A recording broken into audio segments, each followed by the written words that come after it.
जय हिंद दोस्तों। कोरोना के टीकाकरण को लेकर देश भर में कई तरह के भ्रम फैले हुए हैं, लेकिन इन भ्रमों को दूर करना बहुत ज़्यादा ज़रूरी है। जैसे कि कई बार लोगों को ये भ्रम में लगाया जाता है कि भाई अगर आपको कोरोना हो चुका है तो आपको वैक्सीनेशन की ज़रूरत नहीं है, जबकि ऐसा बिल्कुल भी नहीं है। एक और जो भ्रम लोगों के भ्रम न कहना चाहिए, इसको सवाल कहना चाहिए कि एक सवाल जो लोगों के मन में उठता है कि आखिर कोरोना का जो टीका लगेगा उसका असर कब तक रहेगा, क्योंकि भाई देर सवेर हर एक चीज़ का असर तो खत्म हो ही जाता है। तो उसको लेकर जो बात सामने आई है वो ये कि कोरोना की दूसरी लहर और टीकाकरण के बीच दुनिया में ये बहस छिड़ चुकी है कि टीके का असर आखिर कितने समय तक रहेगा। इसके आकलन में जुटे वैज्ञानिकों का दावा है कि एक बार टीका लगाने के बाद वर्षों तक कोरोना के गंभीर संक्रमण से बचाव हो सकता है, लेकिन संक्रमण से बचाव के लिए एक साल के बाद एक बूस्टर डोज की जरूरत पड़ सकती है। एक रिपोर्ट प्रकाशित हुई थी, उसमें कहा गया कि वैज्ञानिकों का एक समूह कोरोना के 60 टीकों के क्लिनिकल ट्रायल के आंकड़ों पर अध्ययन कर रहा है, जिसका मकसद टीकों से उत्पन्न प्रतिरक्षा क्षमता के दूरगामी प्रभावों का अध्ययन करना है। शोध में 4 निष्कर्ष अभी तक निकले हैं। पहला, टीकाकरण के एक साल बाद न्यूट्रलाइजिंग एंटीबॉडी घटने लगेंगे, जिसके लिए टीके की एक बूस्टर डोज लेना जरूरी होगा ताकि उन्हें फिर बढ़ाया जा सके।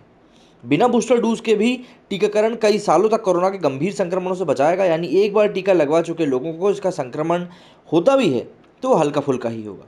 यदि टीके के बाद किसी व्यक्ति में न्यूट्रलाइजिंग एंटीबॉडी कम भी पाई जाती है तो भी वो कोरोना के संक्रमणों को रोकने में कारगर होगी। यदि किसी टीके का प्रभाव 50% भी है तो उसे भी लगाने वालों में कोरोना संक्रमण से ठीक हुए व्यक्ति की तुलना में 80% कम एंटीबॉडी बनती है। फिर भी ये काफ़ी हद तक बचाव करती है। शोध के सह लेखक और सिडनी यूनिवर्सिटी के माइक्रोबायोलॉजिस्ट जेम्स ट्रैक्सन ने कहा है कि फाइजर मॉडर्ना के mRNA टीके ज़्यादा एंटीबॉडी उत्पन्न करते हैं, जबकि एस्ट्राजेन के टीके कम उत्पन्न करते हैं।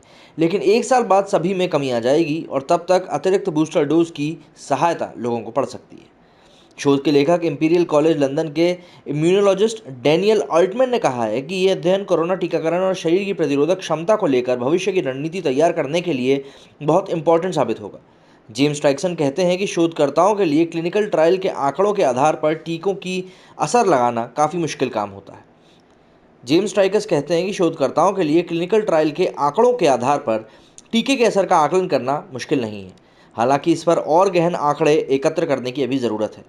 जापान के योकोहामा सिटी विश्वविद्यालय के एक अध्ययन में दावा किया गया है कि जिन लोगों को कोरोना की बीमारी हुई है उनमें एक साल बाद भी पर्याप्त एंटीबॉडी पाई गई, लेकिन जिन लोगों में संक्रमण हुआ तथा लक्षण नहीं दिखे उसमें काफ़ी कमी पाई गई है।